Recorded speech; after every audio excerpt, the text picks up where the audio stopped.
BionicDance is filmed in front of a live studio audience. Often, unbelievers have a hard time reconciling the doctrine of hell with an all-good God.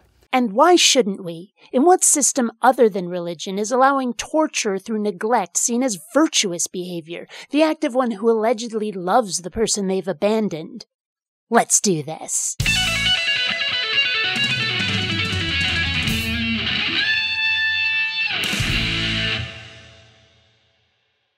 Greetings, fellow space travelers, BionicDance here. The concept of hell has always been, to me, one of the reasons I cannot believe in the Abrahamic God. The descriptions of the terms and conditions for entering hell, or its alleged polar opposite, heaven, has always sounded to me like blackmail. God tells us to do as he says, or else. And that or else is not otherwise we won't be friends. No, it's otherwise you'll be tortured forever. Oh, right, and you don't get to know whether any of the above exists until it's too late to decide to play along. You ready to gamble? Strap in. So, what can we say to help? Well, first, as the Catechism teaches in paragraph 1472, the punishment of hell is not a kind of vengeance inflicted by God from without, but follows from the nature of sin. That doesn't make any sense at all. The bare facts are as I said. We didn't do as we were told, so your alleged God allegedly made a decision regarding our fate. This isn't difficult math. If you think something different, the nature of sin, apparently, I think you're engaging in a cop-out. But okay, let's hear you justify this. As C.S. Lewis writes in The Great Divorce, quote, "There are only two kinds of people in the end. Those who say to God, thy will be done, and those to whom God says, thy will be done," close quote. Hell is for the latter. All those there, choose it. The hell we don't get to know exists, as decreed by the God we don't know exists. We just hear it from his self-appointed representatives, who we're given no reason to trust. If we were given a similar choice by a human, we'd call it manipulative, passive-aggressive, and threatening. It sounds less like someone who loves us, and more like a manic, depressive, self-centered mob boss. Not a god, a godfather. If we wouldn't put up with this from a human, why does God get to be a big ol' exception?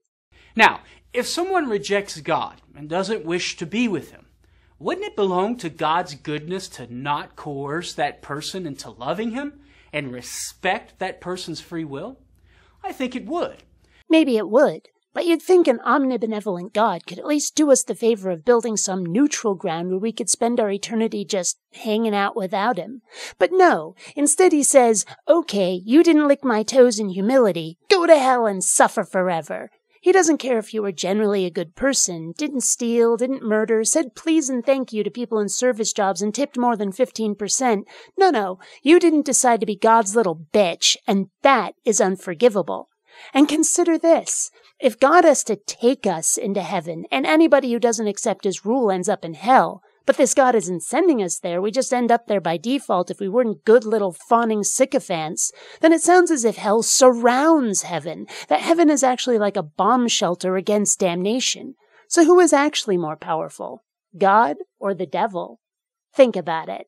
If that's the case, well then the possibility of hell, which is definitive self-exclusion from God, is not incompatible with God's goodness.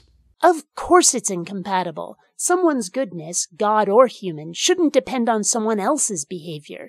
Even if we've either rejected God or not believed the legends his human representatives have told us, an omnibenevolent being would still love us, want to protect us, wouldn't allow us to be tortured for eternity. He'd understand that he was kind of a shitty parent figure, recognize that demanding love and loyalty despite not giving us definitive proof of his existence is kind of an asshole thing to do, and that sending us to hell for his mistake is even worse. If you believe that allowing eternal torture for people who had the temerity and gall to think for themselves and believe only that for which they had evidence is perfectly okay, I really, really hope you never have children, because your parenting skills are non-existent. Furthermore, it belongs to God's goodness to make a distinction between loyal and disloyal subjects, and to give them their just deserts. Okay, first of all, that's deserts, not desserts. Second, didn't you say before, and I quote, The punishment of hell is not a kind of vengeance inflicted by God from without. You, sir, are not being consistent. Just like it wouldn't be good for parents to give their children's inheritance to a sibling who has rejected them all their lives, and then all of a sudden, without remorse, mind you, comes a knocking when the parents are dying, so too it wouldn't be good for God to give heaven as a reward to his children that refuse to love him even until their death. Boy, is that ever a false equivalency. You see, heaven is obviously not solely a reward. It's also safety, a refuge from the eternal torture of hell. Do you think these same parents in your inheritance example would only save the loyal child from a burning building and let the other one suffer and burn to death, even if they had the ability to save everybody? If protection from torture can only be a reward for obedient behavior, that is, as I said, blackmail, and not an act of a loving person, God or no God. So, does hell contradict God's goodness? I don't think so. Of course you don't. But people with one of those clue things you've probably read about do. Oh, and for the record, I've been to hell. I was there for 4 years. Okay, they called it high school. Same diff. Until next time, fellow space travelers, this is BionicDance saying don't run on automatic. Instead, please, think.